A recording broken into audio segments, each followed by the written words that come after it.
ஆண்டவராகிய இயேசு கிறிஸ்துவுக்குள் அழைக்கப்பட்டு வழி நடத்தப்பட்டு வருகிற பிரியமான சகோதர சகோதரிகள் உங்கள் யாவருக்கும் மீண்டும் ஒருவரை கூட இந்த ஒரு சாயங்கால வேளையில் அன்பின் வாழ்த்துக்களை தெரியப்படுத்திக் கொள்கிறோம். அன்பானவர்களே, இந்த நாள் நமக்கு 4th வால்யூம்ல 2nd சாப்டர்னுடைய காரியங்களை நாம் பார்த்துக்கிட்டு இருக்கோம்.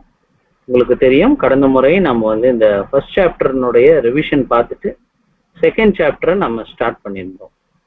ஸோ இந்த 1st சாப்டர்னுடைய பேரு தான் ஆதி காலங்களில் சில 100 ஆண்டுகளுக்கு முன்பாக என்னாச்சு அப்படின்னா, இந்த முதல் அத்தியாயத்தினுடைய பேர் தான் 4th வால்யூம்னுடைய பெயராக இருந்தது.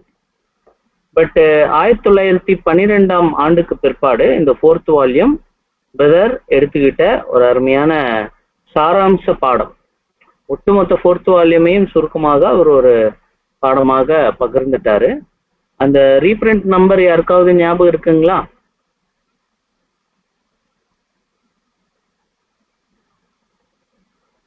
நீங்க டெக்ஸ்ட் கூட பண்ணி அனுப்பலாம்.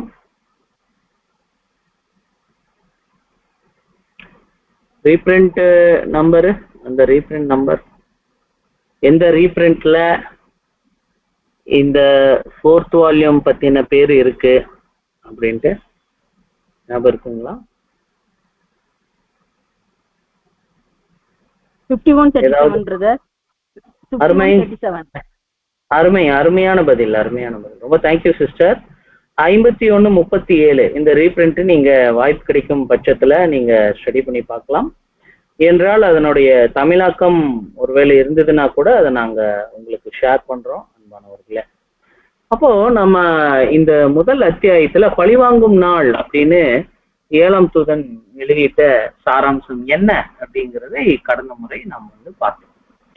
இப்போ இந்த 2வது அத்தியாயம் நாம எப்படி பார்த்தோம் அப்படின்னா, சகோதர சகோதரிகளே, இது பாபிலோனுடைய அழிவு அப்படிங்கிறதையும் அதுக்கு ஆதாரமாக ஏசாயா 13வது அதிகாரம் 1, 6 மற்றும் 13 மற்றும் 19வது வசனங்கள்ல நாம் இந்த தலைப்பு சார்ந்த காரியங்களை நாம் அங்க கவனிப்போம்.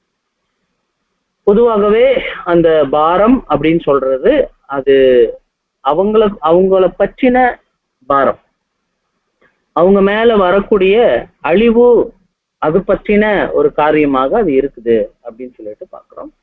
இது ஏசாயா மட்டும் இல்லை, எரேமியா மற்றும் வெளிப்படுத்துதல் பல இடங்கள்ல வேதாகமத்துல இந்த பாபிலோனின் அழிவு பற்றி காணப்படுகிறது. இப்போ பாபிலோனின் அழிவு அப்படிங்கிற போது நாம் என்ன புரிஞ்சுக்கிட்டோம் அப்படின்னம்னா, சொல்லர்த்தமான ஒரு பாபிலோன தேவன் சொல்லர்த்தமாகவே அது ஒரு முறை அழிவுக்கு உட்பட பண்ணியும் நமக்கு ஒரு மிகப்பெரிய எடுத்துக்காட்டாக கண்கள் முன்பதாக காட்டுறார். பேசப்பட்ட அழிவு பற்றின தீர்க்க தரிசனம் சொல்லர்த்தமாகவும் ஒரு தடவை நடக்கும். ஆனா அந்த சொல்லர்த்தமாக நடந்ததே ஒரு நிழல் தான், அதனுடைய நிஜம் இனிமேல் தான் நடக்க போகிறது அப்படின்னு சொல்லிட்டு பாக்குறோம். இது ஒரு அன்அசைலபிள் லாஜிக், நகர்த்தவே முடியாத ஒரு நிதர்சனமான ஒரு உண்மை. எது அப்படின்னா, எப்பவுமே தீர்க்க தரிசனம் அப்படிங்கிறது எப்ப புரிஞ்சுக்குவாங்க அப்படிங்கிற போது, சில சமயங்கள்ல அது நடந்துகிட்டு இருக்கும் போதுதான் புரிஞ்சுக்குவாங்க, சில சமயம் அது நடந்து முடிந்ததற்கு பிற்பாடுதான் ஜனங்க உணர்வாங்க அப்படிங்கிறத பார்க்கணும். கிட்டத்தட்ட இது நடக்க ஆரம்பிச்சிருச்சு அப்படின்னு இவரு சொல்றாரு அன்பானவர்களே. அதுக்கப்புறம் அந்த பாபிலோன் அப்படிங்கிற அந்த வார்த்தையினுடைய அர்த்தம் நாம் பார்த்தோம்.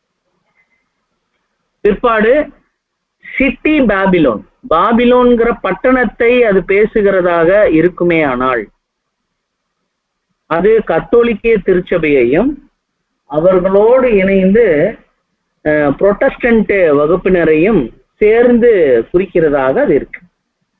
புரொட்டஸ்டன்ட் வகுப்பினரையும் சேர்ந்து குறிக்கிறதாக இருக்கும். ஆனா கத்தோலிக்கையர்கள்னு மட்டும் சொல்லும் போது புரொட்டஸ்டன்ட்ஸ் அதை ஏத்துக்குவாங்க. பட் புரொட்டஸ்டன்ட்ஸும் அதுக்குள்ள இருக்கிறாங்கன்னு சொல்லும் போது கொஞ்சம் அப்படியே பின்வாங்குவாங்க. ஆனா உண்மை என்னன்னா, உண்மைன்னு தான் சொல்ல முடியும், அதை மாத்தி நாம் சொல்ல முடியாது. பொதுவாகவே பெயர் சபை கிறிஸ்தவர்களாக நிறைந்து இருக்கக்கூடிய கத்தோலிக்க திருச்சபை இந்த தீர்க்க தரிசனங்கள்ல வரக்கூடிய பாபிலோன்கிற பட்டணத்தை குறிக்கிறதாக இருக்குது அப்படிங்கிறத நாம தெளிவாக புரிந்து வைத்துக் கொள்ளணும். அதுவே அந்த பாபிலோன்கிற அந்த தேசத்தினுடைய சேனை, இராணுவம் அல்லது சாம்ராஜ்யம் அது பத்தியெல்லாம் பேசுதுன்னா அந்த கிறிஸ்தவ சபைகளை ஆளுகையாக கொண்டிருக்கக்கூடிய கிறிஸ்தவ தேசங்களே அது குறிக்கும். கிறிஸ்டியன் கிங்டம்ஸ் அப்படின்னு சொல்லிட்டு நாம அதை பார்க்கணும். இதுவே இன்னொரு கோணத்துல பார்க்கும்போது எப்படி ஏதோமுக்கு போஸ்ரா அப்படிங்கிறது தலைநகரமோ முந்தின சாப்டர்ல நம்ம பார்த்தோமோ, அதே மாதிரி தான் பாபிலோன் அப்படின்னு சொல்லும்போது அதுவே ஒரு தலைநகரமாக நாம் பார்த்துக்கிட்டு புரிஞ்சு கொள்கிறோம் அன்பானவர்களே. பிற்பாடு இந்த பாபிலோன் அப்படிங்கிற அந்த வார்த்தையினுடைய அர்த்தம் அவங்க பாஷையில என்ன அர்த்தம், கடந்த முறை நம்ம என்னன்னு பார்த்தோம். அவங்க பாஷையில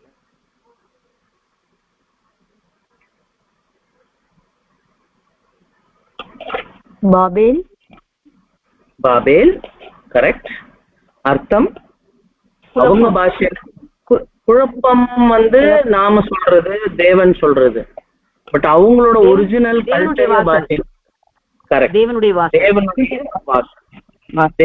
பாஷை.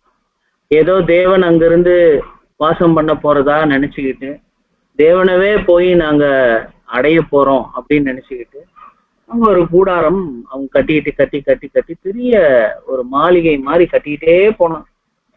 கடைசியில் என்னாச்சு, இந்த ஏஐல அது சார்ந்த பிக்சர்ஸ் ரொம்ப தத்ரூபமா வருது.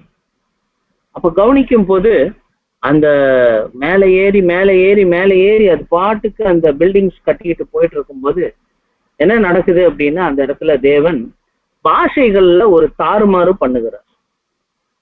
அப்ப அந்த இடத்துல குழப்பங்கள் உருவாக ஆரம்பிக்கும். அதனாலதான் குழந்தைகள் பேசும்போது பேபலிங் அப்படிங்குவாங்க. பேபலிங் அப்படிங்கிற வார்த்தைக்கு நீங்க கூகுள்ல அர்த்தம் பார்த்தீங்கன்னா குழந்தையின் முனங்கள், சினுங்கள் அப்படிங்குவாங்க, உளறல் அப்படிங்குவாங்க. ஸோ அந்த மாதிரி என்ன ஆயிடுச்சு அப்படின்னா ஒரு சம்பவம் இங்கே நடந்ததாக நாம் பார்க்கணும். இதுக்கு அடுத்தது நாம் எங்க நிக்கிறோம் அப்படின்னோம்னா அது இங்கே தாங்க. இன்னொரு விஷயம், இந்த பாபிலோனுடைய அழிவு எப்படி வரும் அப்படின்னா, அதாவது பற்றி எரிஞ்சுக்கிட்டே இருக்கும், மெதுவாக எரிந்து கொண்டே இருக்கும். திடீரென்று அதனுடைய அழிவு சடுதியாய் வரும். உதாரணத்துக்கு இந்த பாபிலோன் சொல்லர்த்தமாக எப்படி விழுந்தது அப்படின்னா, இந்த ராஜாவுடைய மகன் அவர் எருசலேம் தேவாலயத்தில் இருக்கக்கூடிய பயன்படுத்தக்கூடிய பாத்திரங்களை எல்லாம் எடுத்து அதுல மது ஊற்றி குடிக்க ஆரம்பித்தார். பெல்தேஷாத்சாரின் விருந்து அப்படின்னு தானியேல் 5வது அதிகாரத்துல எல்லாம் நம்ம பார்த்தோம். அப்போ அந்த மாதிரி அவர் ஒரு அழிவின் உச்சகட்டத்திற்கு தகுதியானவர் அப்படிங்கிற ஒரு சூழ்நிலைக்கு அவர் போய்கிட்டு இருக்கும் போதே இன்னொரு பக்கம் மேதோ பர்சியர்கள் பாபிலோனை வெல்லுவதற்கான குழி தோண்டும் வேலைகளை அவங்க செஞ்சுக்கிட்டு இருந்தாங்க. அப்ப அது கிராஜுவலா அவங்களுடைய அழிவு ஆகிக்கிட்டே இருந்தது. கரெக்டா இவர் இங்க தீமைக்குள்ள போகும்போது அதே நாள் ராத்திரி மேதோ பர்சியர்கள் உள்ள இறங்கிட்டாங்க. அப்ப இந்த அமைப்புகளுக்கு எப்படிப்பட்ட ஒரு அழிவு வரும் அப்படிங்கிறத புது சிருஷ்டிகள் நாம் தெரிஞ்சு வச்சிருக்கணும்னா, அது ஆல்ரெடி அழிவுக்குள்ள அதனுடைய அழிவு காலம் ஸ்டார்ட் ஆயிடுச்சு. அதனாலதான் நம்ம 3rd வால்யூம்ல 3வது அத்தியாயத்துல பார்க்கும்போது முடிவு காலம் அப்படின்னு ஒண்ணு இருக்கும். அதுக்கு முன்னாடி அழிவு காலத்துக்கு அப்படின்னு போட்டுட்டு சொல்லி பாருங்க, அழிவு காலத்துக்கு டேஷ்.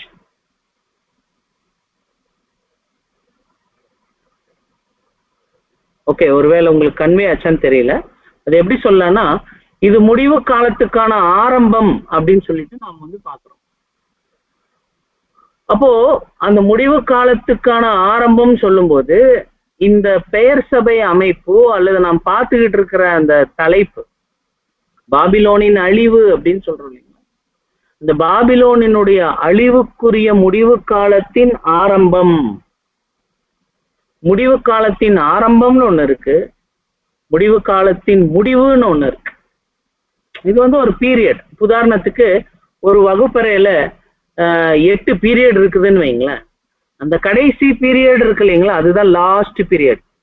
ஆனா அந்த லாஸ்ட் பீரியடுக்கு ஒரு ஸ்டார்டிங் இருக்கு, அந்த லாஸ்ட் பீரியடுக்கு ஒரு எண்டிங் இருக்கு. இந்த லாஸ்ட் பீரியட் முடிஞ்ச உடனே பசங்கள்லாம் கத்திட்டு அப்படியே வெளியே ஓடுவாங்க. அந்த லாஸ்ட் பீரியட்ல லாஸ்ட் மொமெண்ட், குறிப்பிட்ட வகையில சொல்லணும்னா அந்த கடைசி காலகட்ட பகுதியில தான் நாம இருக்கோம். நீங்க டிவைன் பிளான் சார்ட்ல பாத்தீங்கன்னா எஸ் அப்படிங்கிற ஒரு வார்த்தை இருக்கும், கேபிட்டல் எஸ். அது எதை குறிக்குது? நிறைய விஷயங்கள் அது குறிக்குது. கேபிட்டல் லெட்டர் உபா, அறுவடை, அறுவடையினுடைய நிறைவு, உபத்திரவ காலம். அங்க 2 அமைப்புகள் வந்து உடைஞ்சு விழுகிறதாக எல்லாம் நீங்க பார்த்திருக்கீங்க. டபார் அப்படின்னு உடைஞ்சு விழுவது போல நீங்க பார்ப்பீங்க. அப்ப அன்பானவர்களே, அதெல்லாம் அது என்ன உடைஞ்சு விழுகுது அப்படின்னு, ஒரு அம்மாவும் தாயும் தான் உடைஞ்சு விழுகிறாங்க. அவங்க உடைஞ்சு விழுகிறது சடுதியாக தான் இருந்தது. ஆனா அந்த சடுதி நடப்பதற்கு முன்பாக, சடன்லி அது வர்றதுக்கு முன்பாக அதனுடைய அழிவு கிராஜுவலி ஸ்டார்ட் ஆச்சு அப்படிங்கிறத நான் புரிஞ்சுக்கணும். இந்த விஷயத்தை நாம தெளிவாக புரிஞ்சுக்கணும். ரொம்ப குறிப்பா பாபிலோனின் அழிவு எப்படி வரும்? அது மெதுவா ஸ்டார்ட் ஆகி திடீர்னு வரும் அப்படின்னு நாம் பார்க்கணும். அந்த மெதுவா ஸ்டார்ட் ஆயாச்சு. இப்ப சடன்லி உடையறதுக்கான நேரம் இன்னைக்கா இருக்கலாம், நாளைக்கா இருக்கலாம், எப்ப வேணாலும் இருக்கலாம் என்று எண்ணப்படும் அளவுல நாம ஜீவிக்கணும் அன்பனவர்களே. இப்ப இதுல நம்மளுடைய முக்கியமான மற்றொரு கருத்து என்ன அப்படின்னு சொல்லி பார்க்கும்போது, அம்மா மட்டும் அழிகிறது இல்ல, மகளையும் சேர்த்துதான் அழிவுக்குள்ள தேவன் அனுமதிக்கிறார். அதே சமயம் அதுல கிறிஸ்தவ தேசங்கள் என்று சொல்லும் போது அமெரிக்கா மற்றும் கிறிஸ்தவ தேசங்கள் என்று சொல்லிக் கொடுக்கக்கூடிய பெரும்பான்மையான நல்ல தேசங்கள்னு நாம பார்த்து வல்லரசு நாடுகள் சொல்றவைகளும் அழிவுக்குள்ளதான் போக போகுது. இந்த நாட்டினுடைய அமைப்புகள், ஏற்பாடுகள் எல்லாமே அதுக்குதான் ஏற்பாடாயிட்டு இருக்கு அன்பானவர்களே. இப்ப இதுக்கு அடுத்தது நாம ஒரு முக்கியமான விஷயத்தை பார்க்கிறோம் அன்பானவர்களே. இந்த விஷயம் என்ன அப்படின்னா, நமக்குரிய ஒரு அழைப்பு இங்க போய்கிட்டு இருக்கு. அந்த அழைப்பு என்ன அப்படின்னா, பாபிலோனை விட்டு வெளியே வருவதற்கான அழைப்பு. பாபிலோனை விட்டு வெளியே வரணும்னு ஏன் சொல்றாரு? ஏன்னா அது அழியக்கூடியதாக இருக்கு, அதனால நாம வெளியே வரணும்னு சொல்றாரு.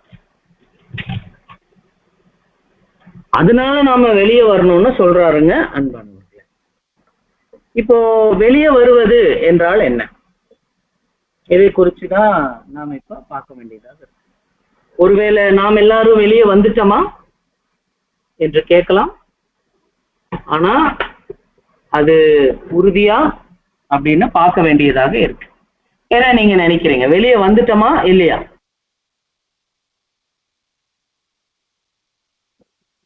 வந்துட்டோம். ஓகே, வந்துட்டோம். வேற ஏதாவது பதில்கள்?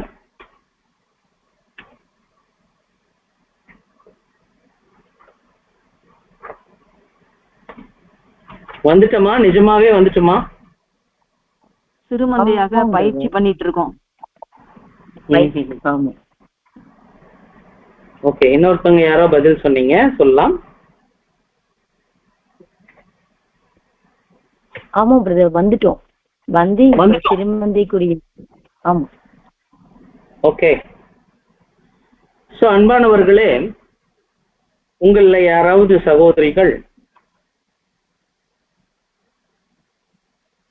45வது பக்கத்துல கடைசி பத்தியில் இருக்கிற முதல் 2 வரிகள் மட்டும் வாசி. பாபிலோனை விட்டு வெளியேறு என்பது மாம்ச பிரகாரமாக கிறிஸ்துவ ராஜ்யத்தை விட்டு குடிபெயர்தல் என்று பொருள் ஆகாது. ஏனெனில் கிறிஸ்துவ ராஜ்யங்கள் மட்டுமின்றி. ஓகே, இப்போ பொருள் ஆகாது என்று சொல்கிறார். இப்ப நம்ம என்ன பண்ணலாம்னா இதை தீர்க்கமாக, ஏன்னா இந்த சாப்டர்ல இதைத்தான் ரொம்ப முக்கியமா பேசுறோம். நாம இந்த பொய்யான அமைப்புகள்ல இருந்து வெளியே வருவது என்பது எந்த அளவுக்கு முக்கியம் அப்படிங்கிறத கிளாஸ் கேட்டுட்டு இருக்கிறவங்களுக்கு வெளிப்படுத்தலாம். கிளாஸ் கேட்டு தற்போது வந்திருக்கிறவங்களுக்கு இந்த பகுதிகளை வெளிப்படுத்தலாம். ஒருவேளை நமக்கு நாமே அடிக்கடி கேட்டுக்கொள்ள வேண்டிய ஒரு கேள்வியும் இதுதான் அன்பானது. இப்ப நம்ம என்ன பண்ணலாம்னா 45வது பக்கத்துல 2வது பத்தியிலிருந்து படிக்கலாம். 2வது பத்தி, பாபிலோனை விட்டு வெளியே வா, அந்த இடத்துல இருந்து கொஞ்சம் வாசி. பாபிலோனை விட்டு வெளியே வா என்னும் இந்த கட்டளைக்கு கீழ்ப்படிந்து வரும் யாவருக்கும் அடைக்கலமான இடம் ஒன்று உண்டு. அது புதிய பிரிவிலோ அல்லது அடிமைத்தன கட்டிலோ அல்ல, ஆனால் அது உன்னதமானவருடைய மறைவின் நிழலில் பூர்ண அர்ப்பணிப்பின் நிலைமையில் இருக்கிறது. அது ஆசாரிப்பு கூடாரத்தின் பரிசுத்த ஆலயத்தின் மகா பரிசுத்த ஸ்தலத்துக்கு எடுத்துக்காட்டாய் இருக்கும். சங்கீதம் 91. உன்னதமானவரின் மறைவில் இருக்கிறவன் சர்வ வல்லவரின் நிழலில் தங்குவான். அப்படிப்பட்டவர்கள் இத்தீங்கு நாட்களின் ஆபத்துகளின் மத்தியில் மெய்யாகவே கர்த்தர் என் அடைக்கலம், என் கோட்டை, என் தேவன், நான் நம்பி இருக்கிறவர் என்று சொல்வார்கள். சோ நம்ம படிச்சுக்கிட்டு வரோம். முதல்ல ஒரு விஷயம் நம்ம என்ன சொல்லணும்னா, கிளாஸ் கேட்டுட்டு வெளியே வா என்கிற பரம அழைப்பை, தெய்வீக அழைப்பை கேட்ட அருமையான கோதுமை மணிகள், பாபிலோன்ல பிறக்கிற கோதுமை மணிகள், சகோதர சகோதரிகளுக்கு இந்த கருத்தை நம்ம வெளிப்படுத்திட்டு அதுக்கு அடுத்து ஒன்ன காட்டணும். அது என்னன்னு வாசிக்கலாம். அதுக்கு அடுத்த பத்தி, பாபிலோனை விட்டு வெளியேறு என்பது மாமிச பிரகாரமாக கிறிஸ்துவ ராஜ்யத்தை விட்டு குடிபெயர்தல் என்று பொருள் ஆகாது. ஏனெனில் கிறிஸ்துவ ராஜ்யங்கள் மட்டுமின்றி பூமி அனைத்தும் கர்த்தருடைய சித்தத்தை அறிந்து அல்லது குறைந்தபட்சம் அறிந்து கொள்வதற்கான வாய்ப்புகள் ஏராளமாக கிடைக்க பெற்ற விழிப்புணர்வு உள்ள கிறிஸ்துவ ஜாதிகளும் கர்த்தருடைய கோபத்தின் அக்கினியால் விழுங்கப்பட உள்ளது. அவளது சமுதாய, மத மற்றும் சமூக அமைப்புகளில் அதன் கோட்பாடுகள், தெய்வீக வழிநடத்துதல் மற்றும் ஞானமான கொள்கைகள் ஆகிய இரண்டிலுமே பங்கோ பாகமோ வைத்துக் கொள்ளாமல் கிறிஸ்துவ ராஜ்யங்களின் நுகத்தின் கட்டுகளில் இருந்து பிரிக்கப்பட வேண்டும் என்பதே இந்த கட்டளையின் நோக்கமாகும். பாத்தீங்களா? சோ அப்ப என்ன பண்ணோம்னா, மைண்ட் லெவல்ல, மனதளவுல நாம என்ன பண்ண வேண்டியதாக இருக்குன்னா, வித்ட்ராயல் பண்ணணும், வெளியே வரணும். சிந்தை அடிப்படையில ஒருவேளை அங்க என்னென்னவெல்லாம் செயல்கள் குழப்பமாக, பக்திக்குரிய விஷயங்கள்ல, அர்ப்பணிப்புக்குரிய விஷயங்கள்ல, தேவனுக்கு அடுத்த விஷயங்கள்ல எதெல்லாம் குழப்பமா இருக்கோ அது நம்மளுடைய சபைகள்ல, நம்மளுடைய எக்லீசியாஸ்கள்ல அது வராதபடி பார்த்து கொள்வது மிக மிக அவசியம் அன்பானவர்களே.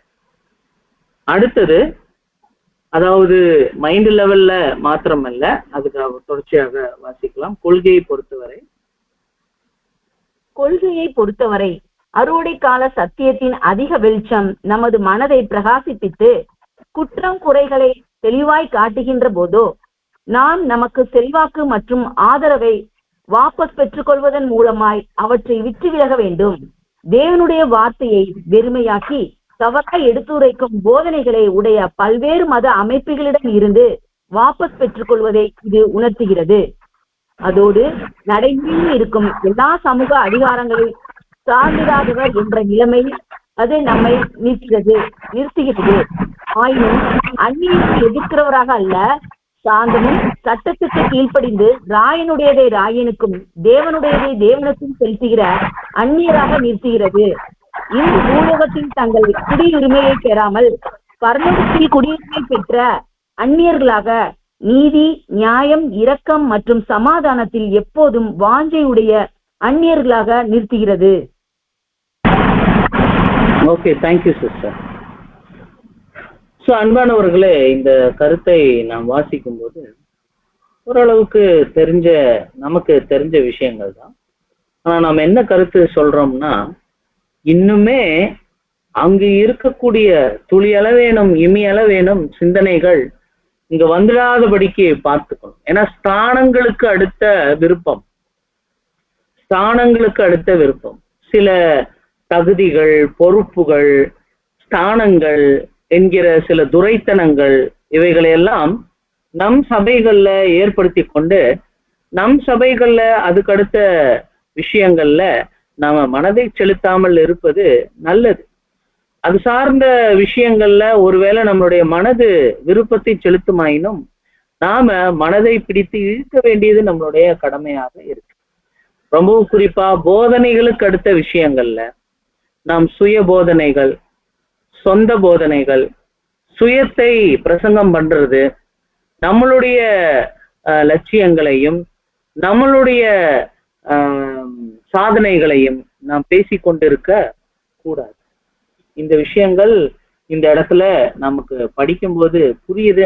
ஏன்னா இந்த விஷயங்கள் எல்லாம் அங்க நடக்குது, அது போல இங்க நடந்துட கூடாது அன்பானவர்களே.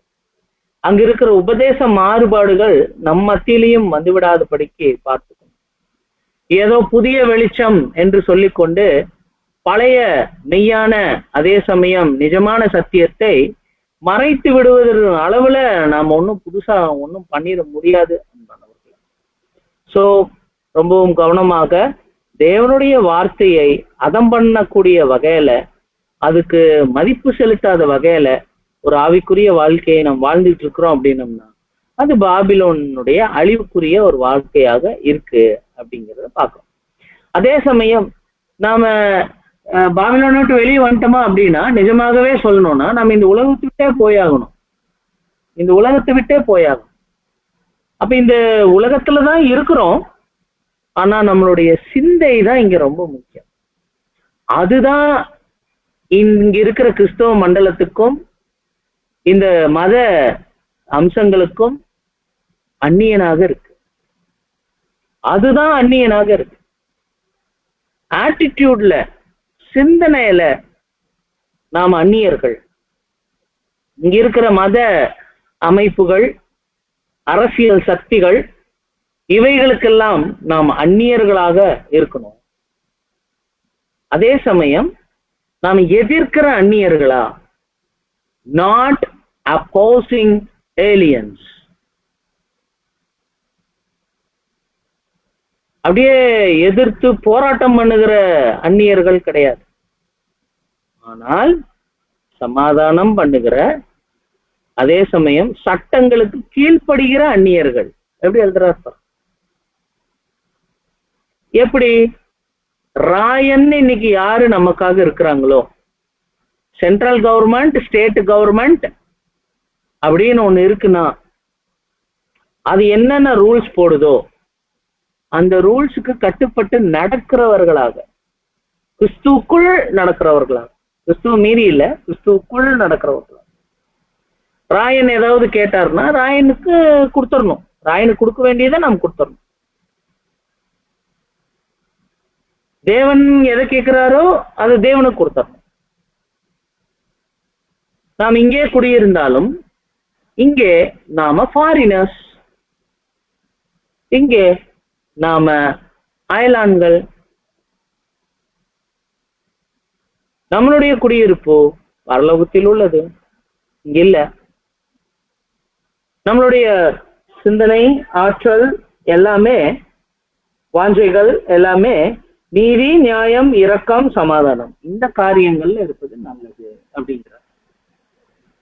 இதுக்கு இந்த விஷயத்தை இந்த அழிவிலிருந்து காக்கப்படுவதற்குரிய அல்லது காக்கப்பட்டு கொண்டு இருக்கிறவர்களுடைய மனோபாவத்தை குறித்து இங்க பேசுறாரு. ஆனா மனோபாவம்ங்கிறது ரொம்ப ரொம்ப முக்கியம்.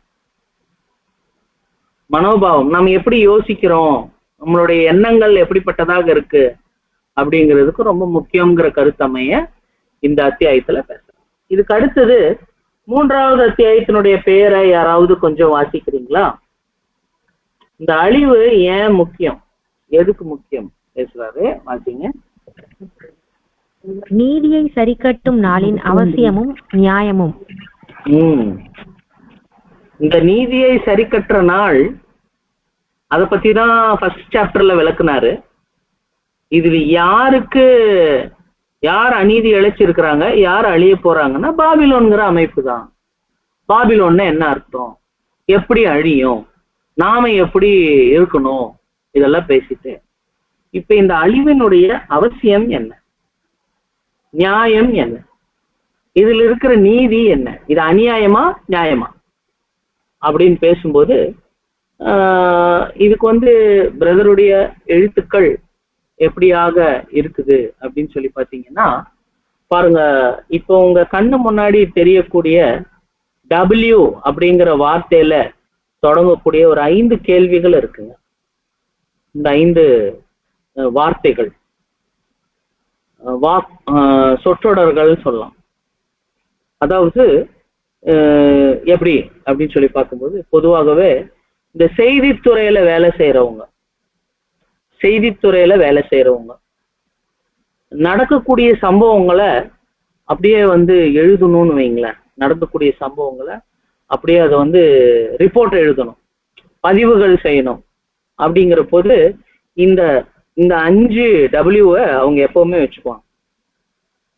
என்ன நடந்தது, யார் நடத்தினாங்க, எப்ப நடந்தது, எங்க நடந்தது, ஏன் நடக்குது.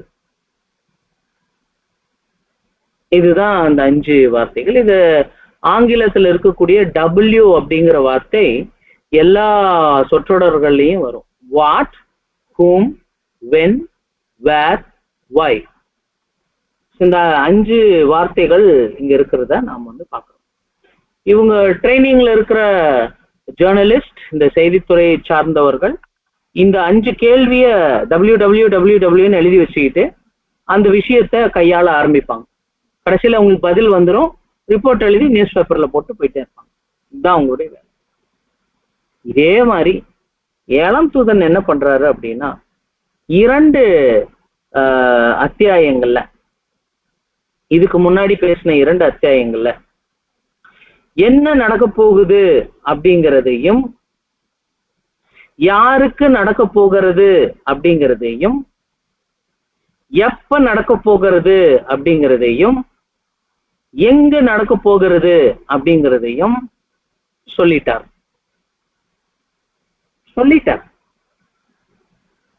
என்ன நடக்க போகுது, அழிவு. யாருக்கு நடக்க போகுது, பாபிலோன். பாபிலோன்னா எந்த பாபிலோன், ஒரு அம்மாவும் பொண்ணும் இருக்கிறாங்க, அந்த பாபிலோன். எப்போ, இப்பதான். எங்க, இங்கேயே தான். ஏன், இப்ப நீங்க தான் சொல்லணும்.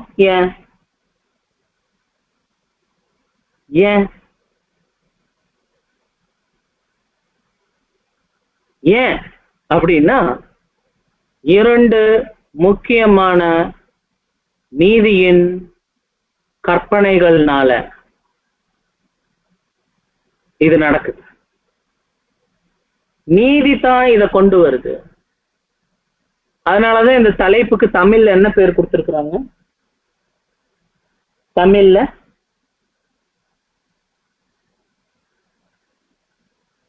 நீதியை சரிக்கட்டும் நாளின் அவசியமும் நியாயமும். ஏன் நீதியை யாரோ சதைச்சிருக்கிறாங்க, யாரோ அதை உடைச்சிருக்கிறாங்க, யாரோ அதை மதிக்காம விட்டுருக்கிறாங்க, மனதார தெரிஞ்சே பண்ணியிருக்கிறாங்க. That's why, அந்த காரணத்தினால இந்த அழிவு வருகிறது சொல்றாரு. இதுக்கு ஒரு வசனம் சொல்றாரு, நம்ம கர்த்தர் இயேசு பேசின வசனம்.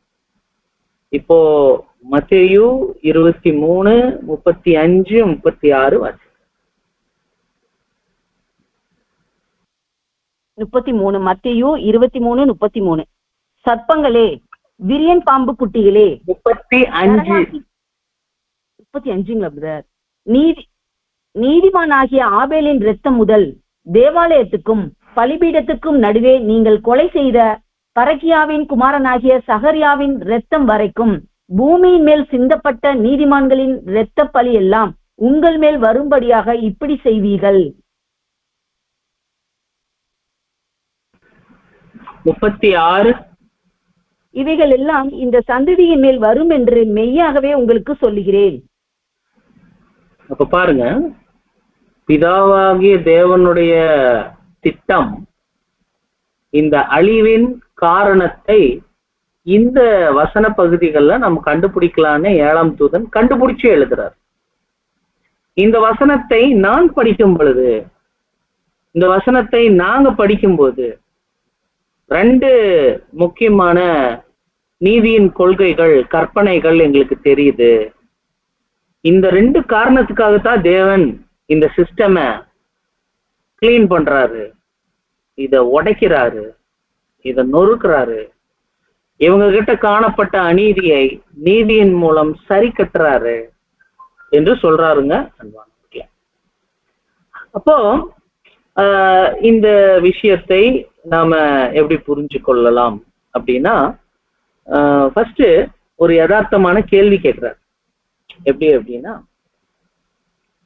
ஃபர்ஸ்ட் ஒரு கொள்கை என்ன அப்படின்னா, ஆல்ரெடி சில பேரு முந்தின சந்ததியாக இருந்தவர்கள்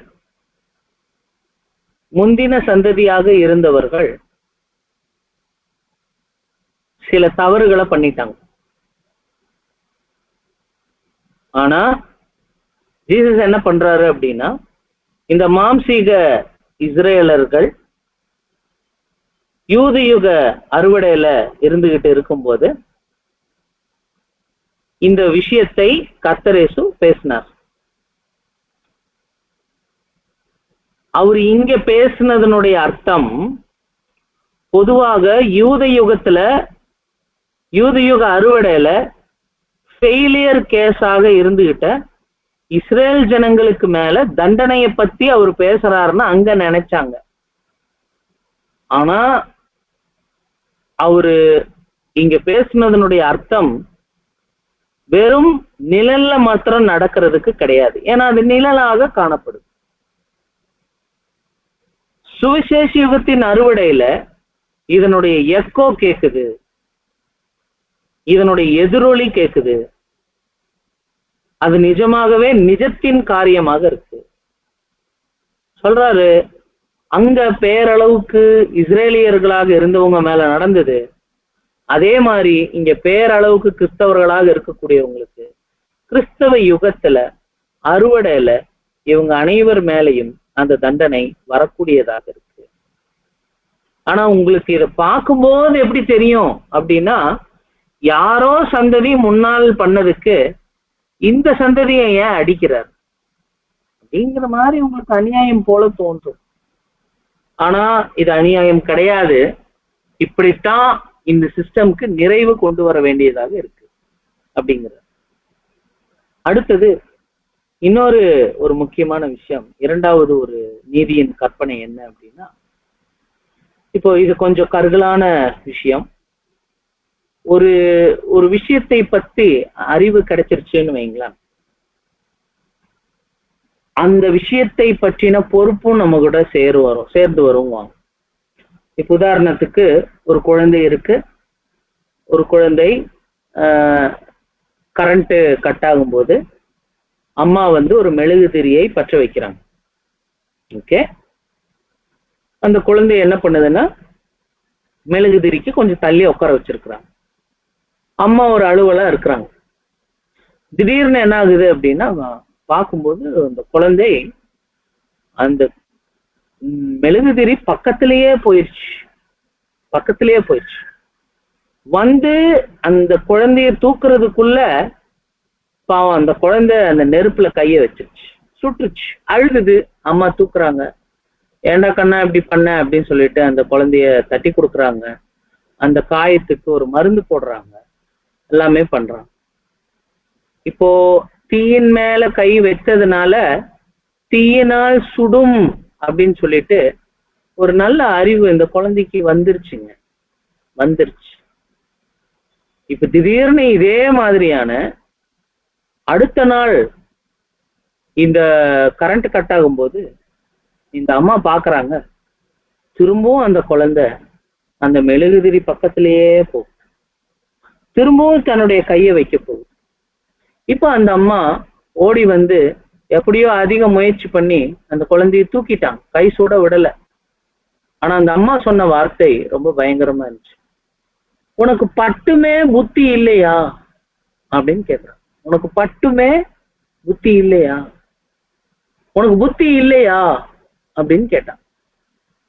அப்ப அன்பானவர்களே, இப்ப என்னன்னா, வேதாகமத்தின் விளக்கங்கள் அருமையாக கொடுக்கப்பட்டதற்கு பிற்பாடும் தேவன் சில பேருடைய வாழ்க்கையில கணக்கு வழக்குகளை கவனிக்கிறார். ஒருவருடைய மனநிலையின் அடிப்படையில கவனித்து பார்க்கும்போது அவரு சில பேர்கிட்ட கேக்குறாரு, இதையெல்லாம் நீ தெரிஞ்சிருக்கிறது தானே, இதையெல்லாம் தெரிஞ்சிருக்கும் போது இப்படிப்பட்ட தவறான காரியத்துக்குள் நீங்க போலாமா அப்படின்னு கேக்குறாரு. அதுக்கப்புறம் இன்னொரு கேள்வி கூட கேக்குறாரு. சில நீதியின் கொள்கைகளை பொதுவா கற்றுக்கொண்டதற்கு பிற்பாடு அந்த நீதியின் சாராம்சத்தை பொருத்தி பார்க்க வேண்டிய பக்குவம் நம்மகிட்ட தான் இருக்குதுங்கிறார். இப்ப உதாரணத்துக்கு சினிமா போகக்கூடாது அப்படின்னு ஒரு வேலை ஒருத்தருக்கு சொல்லி கொடுக்குது அப்படின்னா, ஏன் போகக்கூடாது? மனது சஞ்சலப்படும். அங்க ஃபுல்லாமே வந்து ஒரு 5 பைசாவினுடைய விஷயத்த 5 கோடியா காட்டுவாங்க. ரொம்ப பெரிதுபடுத்தி பேசக்கூடியதாக இருக்கும். அநேக பொய் இருக்கும், அநேக வன்முறைகள் இருக்கும், குரோதம் பற்றின விஷயங்கள் இருக்கும், பழிவாங்குதல் பற்றின காரியங்கள் இருக்கும், நிறைய விஷயங்கள் அங்க இருக்கு, தவறுகள் இருக்கு. அப்போ ஒரு தீமைனா என்ன அப்படின்னு சொல்லி கொடுத்துட்டா, தேவன் கிட்ட நீதி என்ன விரும்புது அப்படின்னா, அந்த தீமை பற்றின அறிவை பெற்றுக்கொண்டு மற்ற தீமைகளுக்கும் நம்மை விலக்கிக் கொள்ளக்கூடிய ஒரு சுய அறிவை பற்றி நீதி பேசுது. அன்பானவர்கள், இந்த விஷயத்த நான் எந்த அளவுக்கு பகிர்ந்துகிட்டேங்கிறது எனக்கு புரியல. நீங்க எதை தெரிஞ்சிருக்கீங்கிறது முக்கியம்தான். ஆனா தெரிஞ்ச விஷயங்களை வச்சு எதெல்லாம் நீங்க தெரிஞ்சு வச்சிருக்கணும் அப்படிங்கிறதுக்கும் நீதி கேள்வி கேட்கும் அப்படிங்கிற. சும்மா எல்லா விஷயத்துக்கும் ஐயோ எனக்கு தெரியாதே, நான் தெரியாம பண்ணிட்டேனே அப்படின்னு சொல்லிட்டே இருக்க முடியாது. நீதி ஒரு முறை ஒரு கொள்கையை சொல்லிருச்சுன்னா அந்த கொள்கையின் அடிப்படையில அனைத்து காரியங்களையும் நாம் பார்க்க ஆரம்பிச்சிடணும். அதுக்குரிய பக்குவம் கூட என்கிட்ட இல்ல பிரதர்னு யாருமே இல்லையா? அப்போ சில அனுபவங்கள் நமக்கு என்ன சொல்லி கொடுத்திருக்கோம், அதை வச்சு சில கவனிப்புகளை நாம் செய்ய வேண்டியதாக இருக்கு. எப்பவுமே கத்துக்கிட்டே இருக்க முடியாது. கற்றுக்கொண்ட விஷயங்களை வைத்து நாம் சில விஷயங்களை ஆராய்ந்து பார்க்க வேண்டியதாக இருக்கு. முதல் கற்பனை, பிற்கால சந்ததி அக்கால பாவங்களுக்கு தண்டிக்கப்படுகிறது. இரண்டாவது, தேவன் தான் அறிந்து வைத்திருப்பது மாத்திரமல்ல, அறிந்து வைத்த காரியங்களை வைத்து புரிய வேண்டிய காரியங்களை பற்றியும் அது கணக்கு கேட்கும். இதுல இன்னும் குறிப்பாக சொல்லணும் அப்படின்னா, இந்த 2 கருத்துக்களையும் ஒட்டுமொத்தமாக எடுக்கும்போது ரொம்ப அருமையா பேசுறாரு. ஆதிக்கால மனிதர்கள் எதை விதைத்தார்களோ மனிதர்களாக அதை நாம் அறுத்து கொண்டிருக்கிறோம். ஏன்னா இது அறுவடை. ஆதிக்கால மனிதர்கள் எதை விதைத்தார்களோ அவங்க விதைச்சிட்டாங்க, அதனுடைய விளைவு இப்ப வருகிறது. எப்படி உங்களுடைய தகப்பனோ என்னுடைய தகப்பனோ நம்முடைய நிலத்தில் ஒரு ஒரு ஒரு விதையை போட்டுட்டு போயிட்டாருன்னா அந்த விதை வேர் விட்டு தண்டுகளை வெளியே பாய்ச்சி இலைகளை விட்டு ஒரு செடியாகி மரமாகி அநேக கிளைகளுடைய ஒரு பெரிய மரமாகி பூ விட்டு காய் விட்டு கனி ஆகுமோ, எப்படி அது இயற்கையோ அதே மாதிரி தான் இவ்வளவு நாள் செஞ்ச அநீதியினுடைய பின்விளைவுகள் தான் இந்த நீதியின் சரி கட்டுதல். அங்க பண்ண தவறுகளுக்கும் அடி இருக்கு, இப்ப பண்ணிட்டு இருக்கிற தவறுகளுக்கும் அடி இருக்கு. நான் தான் உங்களுக்கு படிப்படியா சொல்லி கொடுத்தனே, இப்ப மீண்டும் இந்த விஷயங்களை நீங்கள் அறியாமலே இருக்கிறீங்களே. அந்த காலத்துல விதைத்த அநீதிகளினுடைய பழங்கள் அது விளைச்சலுக்கு ரெடியா இருக்கு, நாம் அதை அறுக்கணும். அறுவடை காலம் வரும் பொழுது அது எப்படிப்பட்ட புளிப்பு பழமாக இருந்தாலும் அதை அறுத்தே ஆக வேண்டும். அதுல சில நல்ல கனிகளும் இருக்கு. அந்த கனி நீங்களா கூட இருக்கலாம், நானா கூட இருக்கலாம். நல்ல கனிகள் பண்டகசாலைக்கு போயிடும். தீய கனிகள், தீய கிரியைகள் அவைகள் அழிக்கப்பட வேண்டியதாக இருக்கு. இந்த அறுவடை எங்க ஸ்டார்ட் ஆயிருக்குது அப்படின்னா 1874 இருந்து இந்த வேலை ஸ்டார்ட் ஆச்சு. ஓகே, இப்போ இதுல ஒரு முக்கியமான ஒரு தலைப்பு இருக்கு. அது என்ன அப்படின்னா, ஒரு கிறிஸ்தவராக நம்முடைய தனிப்பட்ட பொறுப்பு எப்படிப்பட்டதாக இருக்கும், நம்முடைய தனிப்பட்ட பொறுப்பு எப்படிப்பட்டதாக அது இருக்கிறது அப்படிங்கிறது தான் கடைசி விஷயமாக அங்கு காணப்படுகிறது. ஏன்னா உபத்திரவ காலத்துல நாம எப்படிப்பட்டவங்களாக நடந்துக்கணும், நம்மளுடைய சிந்தனைகள் அதெல்லாம் எப்படி இருக்கணும் அப்படிங்கிறதுக்கு ஒரு சிறிய உதாரணம் நீங்க பாத்தீங்க அப்படின்னீங்கன்னா, அப்படியே எழுதிட்டே வர்றாரு.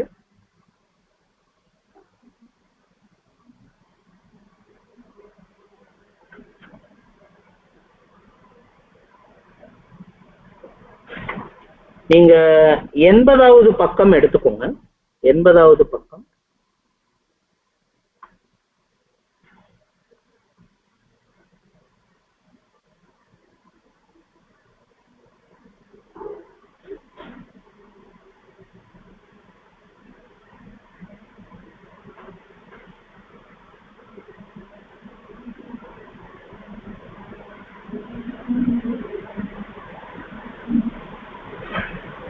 இங்கிலீஷ்ல அது பேஜ் நம்பர். ஓகே, அன்பானவர்களே, நீங்க என்ன பண்ணலாம்னா,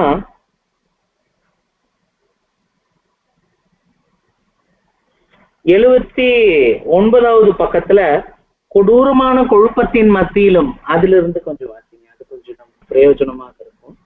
79 கொடூரமான குழப்பத்தின் மத்தியிலும் நீதி, பெருந்தன்மை மற்றும் இரக்கத்தை காண்பிக்கிறவர்களுக்கு எதிராக பாரபட்சங்கள் இருக்கும். அதோடு கொடுமைகளை நடத்தி அதற்கு துணை போகிறவர்களுக்கு மிக கடுமையான கோபானது உபத்திரவத்தில் இருக்கும் என்று யூகிப்பது.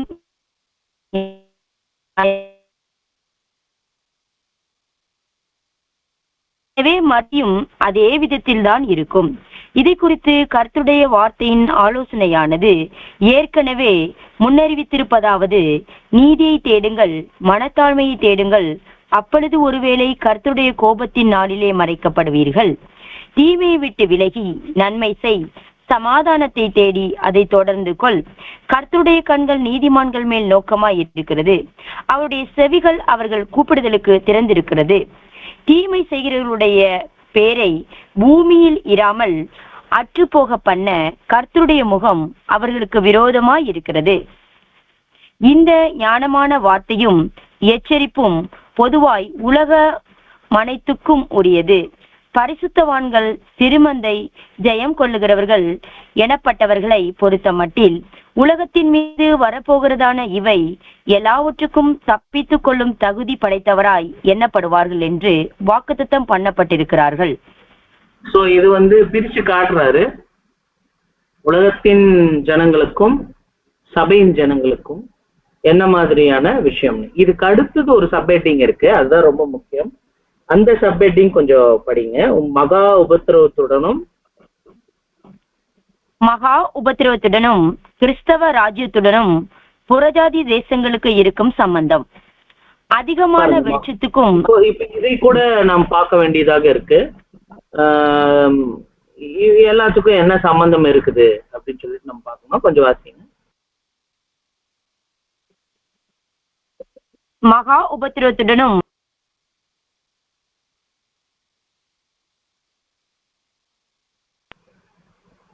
உங்களுக்கு ஸ்ட்ரக் ஆயிடுச்சுங்க சிஸ்டர். மகா உபத்திரவத்துடனும் கிறிஸ்தவ ராஜ்யத்துடனும் புறஜாதி தேசங்களுக்கு இருக்கும் சம்பந்தம் அதிகமான வெளிச்சத்துக்கும் ஸ்லாக்கியங்களுக்கும் எதிராக பாவம் செய்தபடியினால் கிறிஸ்தவ ராஜ்யங்களின் மீது கர்த்தருடைய கடும் கோபம் விசேஷமாய் வரவேண்டி இருந்த போதிலும் புறஜாதி ராஜ்யங்கள் இது நிமித்தம் பொறுப்பு அற்றவர்களாகவோ அல்லது தண்டிக்கப்படாமலோ போவதில்லை என்று வேத வசனங்கள் தெளிவாய் காட்டுகின்றன. அநேக சந்ததிகளாய் அநேக நூற்றாண்டு காலமாய் இவர்கள் அநீதிகளில் சந்தோஷம் அடைந்து வந்திருக்கின்றனர். கடந்த காலங்களில் இவர்களுடைய பிதாக்கள் தேவனை மறந்துவிட்டனர்.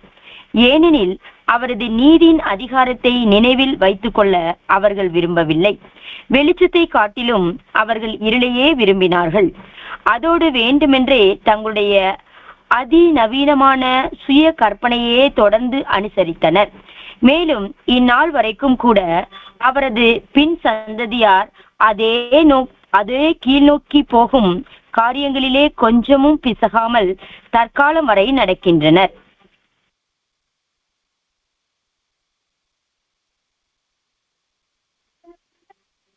தொடர்ந்து படிக்குமா?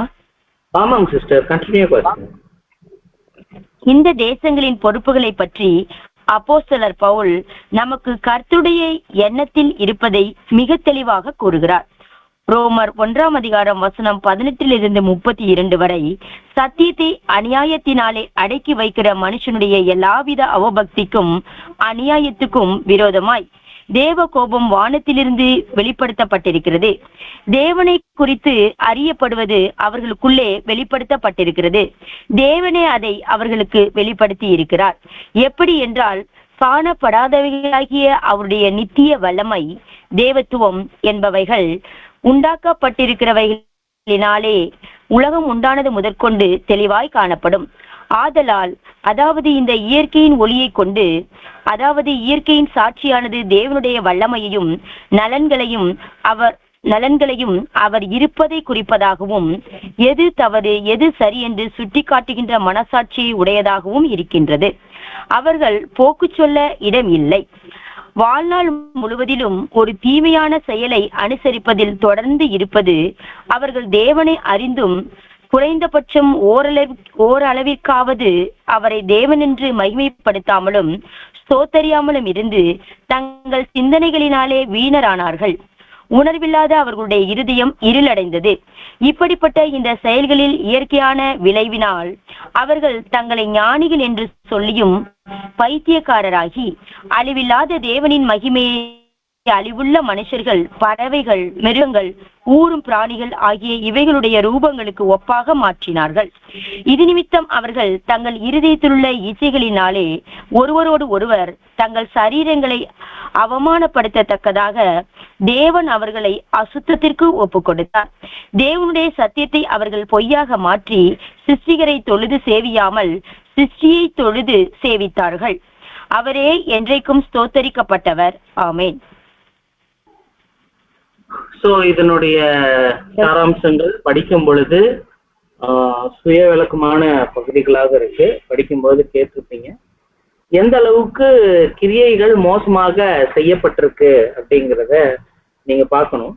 இதுலயே கூட நீதியை கற்றுக்கொள்றது மாத்திரம் இல்ல, அதை செயல்படுத்த வேண்டியவங்களா இருக்கும். கற்றுக்கிட்டோம்னாலே பொறுப்பு வந்துடுச்சு, அது செயல்படுத்தியே ஆகணும். இது குறிச்சு கூட எங்க பேசுறாருன்னா 56வது பக்கத்துல நீதியை கற்றுக்கொள்ளவும் அப்படின்னு ஒரு பேராகிராஃப் இருக்கும் பாருங்க, அதை கூட வாசிங்க. நீதியை கற்றுக்கொள்ளவும், நான் சொல்ற வரைக்கும் கொஞ்சம் வாசிச்சு காட்டுங்க ப்ளீஸ் சிஸ்டர், கொஞ்சம் வாசிங்க. 86. கிறிஸ்தவ தேசங்களின் பொறுப்பும் அவர்கள் சார்பான அவளது மனப்போக்கும் நீதியை கற்றுக்கொள்ளவும் செயல்படுத்தவும் ஆகிய இரண்டுக்குமே தேவையான அநேக சந்தர்ப்பங்களும் அதிகாரத்தின் மிக நீண்ட பயிற்சி காலமும் பாபிலோனாகிய கிறிஸ்தவ ராஜ்யத்துக்கு இருந்தது. அதோடு கூட வரப்போகும் நியாய தீர்ப்பை குறித்த எச்சரிப்புகளும் கிடைத்தன. இந்த சுவிசேஷ யுகம் முழுவதிலுமாய் தனது தேவனுடைய பரிசுத்தவான்களாகிய அர்ப்பணிப்பான சுய தியாகம் செய்த கிறிஸ்துவை போன்ற ஆணும் பெண்ணுமாகிய இந்த உலகத்தின் உப்புகளை அவள் பெற்றிருக்கிறாள். அவர்களது வாயிலிருந்து இரட்சிப்பின் செய்தியை கேட்டிருக்கிறாள். அவளது வாழ்வில் சத்தியம் மற்றும் நீதியின் கோட்பாடுகள் உதாரணங்களாய் விளங்கினதை கண்டிருக்கிறாள். நீதியையும் வரப்போகும் நியாய தீர்ப்பையும் குறித்து அவர்கள் விவேகத்துடன் விவாதித்ததை கேட்டும் இருக்கிறாள். ஆனால் அவள் தேவனுடைய இந்த ஜீவிக்கும் நிரூபங்களை அலட்சியப்படுத்திவிட்டாள். அது மாத்திரமின்றி கிறிஸ்தவ தேசங்கள் என்று அழைத்துக் கொள்ளும் அவளது தேசங்கள் மூலமாக லாபத்தின் மீதான தங்களுடைய பேராசையினால் புறஜாதிகளின் மத்தியில் கிறிஸ்தவ மிஷனரி ஊழியத்தை தொடர்ந்து சாபக்கேடான மது மற்றும் வேறு சில நாகரிக தீமைகள் மூலமாயும் கிறிஸ்துவின் பெயருக்கு நிந்தையை கொண்டு வந்தாள். மேலும் பரலோக ராஜ்யத்தின் மெய்யான கருவானது, அதாவது பரலோகத்தில் பெயரெழுதப்பட்ட பரிசுத்தவான்களால் மட்டுமே உருவாக்கப்பட்ட அவளது மத்தியில் மற்றும் அவளது அதிகாரத்தினால் கொடுமைகளை அனுபவித்தது. அவர்களை வெறுத்து அவர்களது மரணம் வரையிலும் கூட அவர்களை துன்புறுத்தி இருக்கிறார். இதன் நிமித்தம் நூற்றாண்டு காலமாய் இவர்களின் ஆயிரக்கணக்கானோர் இவளது தீர்ப்பினால் தங்களுடைய சாட்சிகளை தங்களுடைய இரத்தத்தின் மூலம் முத்திரையிட்டனர். தங்களுடைய ஆண்டவரை போலவே காரணமின்றி இவர்கள் வெற்றிப்பட்டனர். நீதியின் நிமித்தமாய் பூமியின் அசுத்தங்களைப் போல நிராகரிக்கப்பட்டனர். மேலும் விரும்பத்தக்க இருளில் அநீதிகளை நடத்தும் பொருட்டு இவர்களது வெளிச்சமானது மீண்டும் மீண்டும் அணைக்கப்பட்டது. ஓ, கிறிஸ்தவ ராஜ்யத்தின் இந்த ஏடுகள் எத்தனை இருட்டானவைகள்! தாய் சபை பரிசுத்தவான்கள் மற்றும் இயேசுவின் இரத்த சாட்சிகளின் இரத்தத்தை குடித்திருந்தது. மேலும் அவளும் அவளது குமாரத்திகளும் இன்னும் குருடாகவே இருக்கிறார்கள். துன்புறுத்துவதற்கும் சிறைச்சேதம் செய்வதற்கும் இன்னும் கூட தயாராய் இருக்கிறார்கள். வெளிப்படுத்துதல் 20ஆம் அதிகாரம் வசனம் 4. எவ்வளவோ பண்பட்ட விதத்தில் தேவனுக்கும் அவரது சத்தியத்துக்கும் உண்மையாய் இருப்பவர்கள் துணிவு இருப்பவர்கள் அவர்களை கண்டிக்கிற கர்த்தருடைய வார்த்தையை எளிமையாய் கனிவுடன் அவர்களுக்கு சுட்டி காட்டினாலும் கூட இன்னும் குருட்டாட்டத்தில் இருக்கிறார்கள். பாத்தீங்களா, ஒவ்வொரு வரியிலையுமே வை கம்ப்ளைண்ட்டுக்குரிய காரணங்கள், இவங்க அழிவதற்குரிய காரணங்கள் இதுதான் எழுதிட்டு வர்றார். பல தடவை பாடங்கள் எடுத்தும் அங்க மனமாற்றத்தை, ஒரு திருத்துதல்களை காண முடியவில்லை. திருந்தாத மாணவன் சொல்லுவாங்க இல்லையா, அந்த மாதிரி ஒரு நபராக இருக்கிறார் பாபிலோன். தாய் சபை பரிசுத்தவான்கள் மற்றும் இயேசுவின் இரத்த சாட்சிகளின் இரத்தத்தை குடித்திருந்தது. இதுவே அந்த மத்தேயு 23 அந்த வசனங்கள்ல வரக்கூடிய சாராம்சமாக இருக்கு. அன்பானவர்களே, வரக்கூடிய வாரங்கள்ல அதே கிறிஸ்தவ மண்டலத்தை சார்ந்தவர்கள் கிறிஸ்தவ மண்டலத்தின் சில குற்றங்களை எடுத்து காட்டுவதை பிரதர் நியூஸ் பேப்பர்ல இருந்து எடுத்து பதிவு செஞ்சிருக்கிறார். நம்ம முன்னாடியே சொன்ன மாதிரி 4th வால்யூம் அப்படிங்கிறது நிறைய மேற்கோள்கள் இருக்கும். கோட்ஸ், எப்படிப்பட்ட கோட்ஸ், எப்படிப்பட்ட புள்ளி விவரங்கள், எப்படிப்பட்ட பேச்சுக்கள் எல்லாமே எடுத்து வச்சிருப்பாருன்னா, பிரதர் ஒரு சத்தியத்தை பேசி அதனுடைய விளக்கம் இதுதான் சொல்லியிருப்பாரு, இது இப்படிதான் நடக்கும்னு சொல்லியிருப்பாரு. அவரு தேவதூதன் கர்த்தர் இயேசுவினுடைய மற்றும் பிதாவாகிய தேவனுடைய சத்திய ஆவியினுடைய உதவியில அவர் அந்த விளக்கங்களை எல்லாம் எழுதியிருப்பாரு. ஆனா எழுதப்பட்ட அந்த வசனங்களுக்கு விளக்கங்கள் அவர் இருந்த காலகட்டத்திலேயே என்ன இருக்கும்னா நிறைவேறி இருக்கும். அதுக்குரிய சிகிச்சைகள் எல்லாம் தெரிய ஆரம்பிச்சிருக்கும். பாருங்க, நம்ம வசனத்தில் இப்படி பாக்குறோம் இல்லைங்களா, அதே மாதிரி ஆபிரகாம் லிங்கன் என்ன சொல்றாரு பாருங்க. பாருங்க வின்ஸ்டன் சர்ச்சில் என்ன சொல்றாரு பாருங்க. பாருங்க ஸ்பர்ஜன் என்ன சொல்றாரு பாருங்க. பாருங்க ஹெர்பர்ட் என்ன சொல்றாரு பாருங்க. அப்படி சொல்லிட்டு நம்ம என்ன கருத்து சத்தியத்திலிருந்து எடுத்து வைக்கிறோமோ அது சார்ந்த ஒரு இந்த பிரபஞ்சம் சார்ந்த ஒரு ஒரு அத்தாட்சியை என்ன பண்ணுவாருன்னா ஒரு ஒரு சாப்டர்லயும் எழுதுவார். ஒருவேளை இந்த மேற்கோள்கள் எல்லாம் இந்த அத்தியாயத்தில் இருக்குதா அப்படின்னு நம்ம புரிஞ்சுக்காம இது எதுக்கு இங்க கொண்டு வர்றாரு அப்படிங்கிற கான்செப்ட் இல்லாம நம்ம படிக்கிறோம் அப்படின்னம்னா ஃபோர்த் வால்யூம் நமக்கு அண்டர்ஸ்டாண்ட் ஆகாது.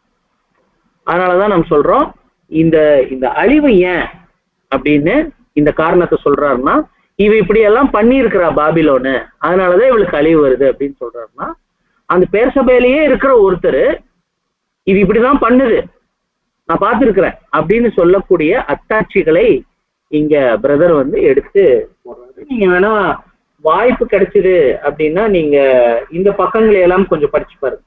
68, 69 அந்த பக்கங்கள் எல்லாம் கொஞ்சம் படிச்சு பாருங்க. தேவனுக்கு சித்தமானால் வாய்ப்பு இருக்கும் பட்சத்துல நாம இந்த 3வது அத்தியாயத்தின் நடுப்பகுதியிலிருந்து தொடரலாம். அது வரைக்கும் தேவன் தாமே நம்மை காத்து. Thank you brother sisters. ரொம்ப நன்றி அன்பானவர்களே.